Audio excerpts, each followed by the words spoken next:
नमस्कार, IBN 7 की इस खास पेशकश में आपका स्वागत है। हमारे साथ है बीजेपी के अध्यक्ष नितिन गडकरी, जो इस समय कंट्रोवर्सी में है। नितिन जी, जो कंट्रोवर्सी से शुरू करते हैं, कांग्रेस ने साफ आप पर आरोप लगाया है कि गोसीकुंड का जो इरिगेशन प्रोजेक्ट है, उसमें आपने चिट्ठी लिखी पवन बंसल को और कहा कि जो कॉन्ट्रैक्टर्स हैं उनके पैसे जल्द से जल्द दो। यानी उनका कहना है आप कॉन्ट्रैक्टर्स की तरफदारी कर रहे थे, उनकी तरफ से आप पैसा मांग रहे थे।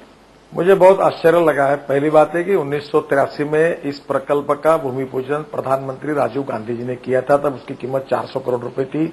जब काम शुरू हुआ तब 900 करोड़ थी और आज 14,000 करोड़ इसके ऊपर खर्चा हुए हैं। विदर्भ में किसान आत्महत्या कर रहे हैं। इस प्रकल्प के कारण 3.5 लाख हेक्टेयर जमीन पानी के नीचे आएगी। नागपुर, भंडारा, गोंदिया, चंद्रपुर और गढ़चिरौली जिले की। मुझे एक बात बताइए, यहां किसानों ने आंदोलन शुरू किया, काम रोका है। उनके लैंड एक्विजिशन के पैसे नहीं मिले हैं, पुनर्वसन का काम बंद है और प्रकल्प का काम बंद है। जो भ्रष्ट कॉन्ट्रैक्टर है, 300 कॉन्ट्रैक्टर को काम मिले हैं। मेरे कोई कॉन्ट्रैक्टर से संबंध नहीं, किसी से पार्टनरशिप नहीं, किसी की मैंने सिफारिश नहीं की। नहीं सर, एक मिनट। उन कॉन्ट्रैक्टर्स में से है अजय संचेती, जिनके 726 करोड़ का प्रोजेक्ट उसी गोसीकुंड में है, और आपके एक MLC भी है मितेश बगोड़िया, जिनके 434 करोड़ का उस प्रोजेक्ट में पैसा लगा है। यानी 32% पैसा जो है बीजेपी से जुड़े हुए 2 कॉन्ट्रैक्टर्स का है, इसलिए आपका नाम आता है। पहली बात, आप गलत बोल रहे हैं। ये भांगड़िया जो है, ये 8 महीने पहले बीजेपी में आए हैं जी, और अजय संचेती को और भांगड़िया को 5 साल पहले कॉन्ट्रैक्ट मिले हैं, जब कांग्रेस का शासन था। कॉन्ट्रैक्ट देने का काम कांग्रेस, राष्ट्रवादी कांग्रेस, एक मिनट में आपको बताता हूं। कॉन्ट्रैक्ट अगर गलत है, ये सही है, ये देखने का काम कांग्रेस, राष्ट्रवादी कांग्रेस का शासन है। इन्होंने कॉन्ट्रैक्ट दिए हैं 5 साल पहले, जब मैं भाजपा का अध्यक्ष नहीं था। दूसरी बात, अगर इन्होंने गलत काम किया है तो इनके ऊपर कार्रवाई करो, इनके ब्लैकलिस्टेड करो। मैंने कभी इनकी सिफारिश नहीं की है। दूसरी बात, ये 34% वाली बात आप गलत बोल रहे हैं। अभी टोटल प्रोजेक्ट की कॉस्ट 14,000 करोड़ रुपए हुई है सर, और इसमें 300 कॉन्ट्रैक्टर काम कर रहे हैं। दूसरी बात, लेकिन कहीं ना कहीं ये इल्जाम लगता है कि क्योंकि ये कॉन्ट्रैक्टर्स बीजेपी से जुड़े हुए हैं और उनके पैसे रुके हुए हैं, इसी वजह से आपने चिट्ठी लिखी पवन बंसल, जो वाटर रिसोर्सेज मिनिस्टर हैं। देखिए, मुझे बताइए, 300 कॉन्ट्रैक्टर काम कर रहे हैं जी। हिंदुस्तान के बड़े बड़े कंपनीज वहां काम कर रही है। उनके पेमेंट के लिए अगर मुझे कोई, मैं इतना मूर्ख राजनीतिज्ञ हूं कि कॉन्ट्रैक्टर के पेमेंट और वो भी मेरे पहचान के उनको देने की क्या चिट्ठी लिखूंगा मैं? क्या राजनीति में इतना मुझे समझता नहीं है? क्या कॉन्ट्रैक्टर के पेमेंट के लिए अगर बात करनी तो मैं फोन पर ओरली बात करता। देखो, कॉन्ट्रैक्टर से मुझे कोई लेना देना नहीं। और राजदीप जी, आपको एक बात समझाता हूं, ये जो दिल्ली की मीडिया में बार बार मेरा अजय संचेती के साथ नाम जोड़ते हैं, मैं आपको भी आह्वान देता हूं और सबको देता हूं जी। मेरी उसके साथ कोई पार्टनरशिप है? 1 रुपए का लेना देना है क्या? क्या मुझे बताइए, वो आप दोस्त नहीं है? आपकी वजह से उनको राज्यसभा की मेंबरशिप नहीं मिली और 17,000 करोड़ के प्रोजेक्ट उनको मिले। ज्यादातर जब आप PWD मिनिस्टर बने, उसके बाद इल्जाम लगता है कि उनको ज्यादा कॉन्ट्रैक्ट्स मिले। पहली बात, मेरे PWD मिनिस्टर के कार्यकाल में अजय संचेती को 1 रुपए का भी काम 4.5 साल में मैंने दिया नहीं। अजय संचेती अगर मेरा मित्र रहता तो जब मैं PWD मिनिस्टर उनको काम मिलता। आपने कोई रोड प्रोजेक्ट नहीं दिया। दूसरी बात, बिल्कुल नहीं दिया। दूसरी बात, इरिगेशन के उनको जितने काम मिले हैं, उतने कामों में जब कांग्रेस और राष्ट्रवादी कांग्रेस का शासन था तब उनके सरकार ने काम दिए। मुझे एक बताओ, ये कौन सा न्याय है? सरकार कांग्रेस राष्ट्रवादी की, कॉन्ट्रैक्ट देने का वाला काम वो करेंगे और इसके बाद मेरा संबंध क्या है? दूसरी बात, क्योंकि आपके जो विरोधी है वो कहते हैं अजय संचेती फ्रंट है और नितिन गडकरी अजय संचेती के पीछे हैं।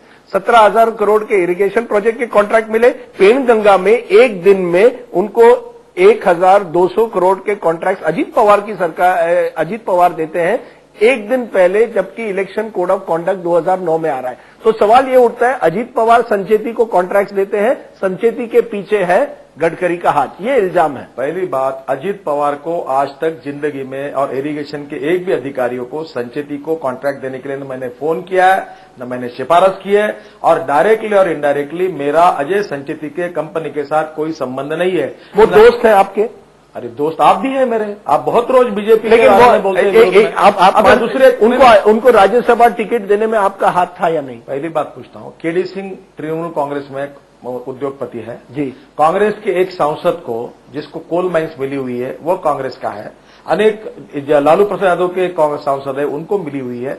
मेरा क्या संबंध है? मेरी दोस्ती मनोज जायसवाल से भी है। अगर हिम्मत है और मेरे संबंध है तो जाहिर करो और मेरा कहां फाइनेंशियल वो डिक्लेयर करो without any evidence, without any proof. Ajay Sancheti के साथ मेरा नाम जोड़ना ये कौन सी न्यायिक बात है? कोई मेरा संबंध है उसके साथ? आप मीडिया को इल्जाम दे रहे हैं, क्या आप समझते हैं इसके पीछे किसी की साजिश है? आपके जो विरोधी हैं शायद आपके ही पार्टी में हो जो इस तरह की खबरें दे रहे हैं। मैं अच्छी बात देता हूं आपको और फायदा हो जाएगा जी। आपके भी चैनल वालों को काम को लगा दो और बाकी भी लगा दो जी। कि अजय संचेती के साथ मेरे डायरेक्ट इनडायरेक्टली कोई व्यावसायिक संबंध होंगे तो आइडेंटिफाई करो। जितना शेयर निकलेगा, जितनी प्रॉपर्टी को उसको अवार्ड करके दे दूंगा। आप राजनीति छोड़ेंगे अगर ये बात 100% छोड़ूंगा, 100% अगर अजय संचेती के साथ आपके बिजनेस लिंक्स निकले तो आप राजनीति छोड़ने के लिए 100% तैयार हूं। आपको आह्वान करता हूं दुनिया की पूरी मीडिया को जिसमें हिम्मत है, ताकत है, पूरा आइडेंटिफाई करे। मैं जब दमंग होकर कह रहा हूं ना जी, अगर मेरे संबंध है डायरेक्ट इनडायरेक्टली उनसे व्यावसायिक संबंध आपने सिद्ध कर दिए तो मैं आपको डंके की चोट पर कहता हूं कि मैं राजनीति छोड़ दूंगा। अगर नहीं होंगे तो लिखना तो बंद करो। कभी झूठ क्यों लिखते हो? ये मैं आपको पूछ रहा हूं कि ये सब बातें तभी ऐसी उठी है जबकि एक RTI activist India against corruption से जुड़ी हुई अंजलि दमानिया ये आरोप करती है कि जब वो आपको मिलती है और कहती है कि इरिगेशन स्कैम महाराष्ट्र में हो रहा है, आप कहते हैं मैं इसमें दखल नहीं दूंगा क्योंकि मेरे अच्छे संबंध और बिजनेस लिंक्स शरद पवार और अजीत पवार के साथ है। यहां से बात उठी है, वहां से शुरू होती है, फिर संचेती का नाम बार बार उठता है। यही वजह है कि लोग कहते हैं कि दाल में कुछ काला है। पहली बात, मैं तो उनका नाम भी लेना नहीं चाहता जी। मेरी शरद पवार से कोई बिजनेस लिंक नहीं है। पर मैं आपको एक बात बताता हूं, क्या मेरे पास 300, 400 लोग मिलकर अगर कोई कागज लेके आते हैं और मुझे कहते हैं कि आप महाराष्ट्र के इरिगेशन स्कैंडल पर बोलो, कोई ना कोई उसमें मिलता है जी। और ये 150 प्रोजेक्ट का स्कैंडल है। मीडिया का न्याय भी देखो, 150 प्रोजेक्ट में घोटाला है, घोटाले करने वाले कांग्रेस राष्ट्रीय नेता है और सवाल मेरे चिट्ठी पर आप चर्चा कर रहे हो। ये कौन सा न्याय है? कहा जा रही मीडिया, क्या संबंध है मेरा उसके साथ? तो फिर ये इमेज क्यों बन गई है कि नितिन गडकरी जो है वो बिजनेसमैन एक तरह से है, बिजनेसमैन पॉलिटिशियन है? देखो ये गलत बनाई क्योंकि दिल्ली में विदाउट वेरीफाई, विदाउट एविडेंस लिखना और दिखाना और स्टोरी लिखने का काम होता है। आपकी एसेट्स क्या है? What is your worth, total worth? Nitin Gadkari is worth? मेरी एसेट की इंक्वायरी आप तैयार कर लो, दिग्विजय सिंह की कमेटी अपॉइंट कर दो और कर लो, मैं तैयार हूं। देखो एक चीज है, मैं कोई भी चिल्लर नेता कुछ भी कहते रहे और मैं उसमें जवाब देते घूमते रहूं, ये काम मैं नहीं करूंगा। देखो आपने उनके खिलाफ डेफेमेशन नोटिस बिल्कुल डाला है, अब वो प्रूव करे ना। अगर मैं उद्योगपति हूं और मैंने पैसे कमाया और मेरी प्रॉपर्टी, तो वो प्रूव करे। अच्छा एक बात, 2 मीडिया ने मेरी भी माफी मांगी, कांग्रेस के नेता ने मेरी माफी मांगी, क्या सबके ऊपर केसेस करते घूमू क्या अभी मैं? ये आपको मैं सवाल पूछता हूं, मैं आया हूं, आपका मित्र हूं, मेरे खिलाफ आदर्श में मेरा फ्लैट है करके चला गया, झूठ निकला। संचेती का फ्लैट था एक बेनामी ड्राइवर के नाम पे, इसलिए नितिन गडकरी का नाम जुड़ गया। राजदीप सरदेसाई का फ्लैट निकला, अब मैं आपको 15 साल जान दूंगा, मेरा नाम जुड़ोगे क्या उसके साथ? अजय संचेती के बिजनेस के साथ, उसके व्यवहार के साथ मेरा कौड़ी का संबंध नहीं है।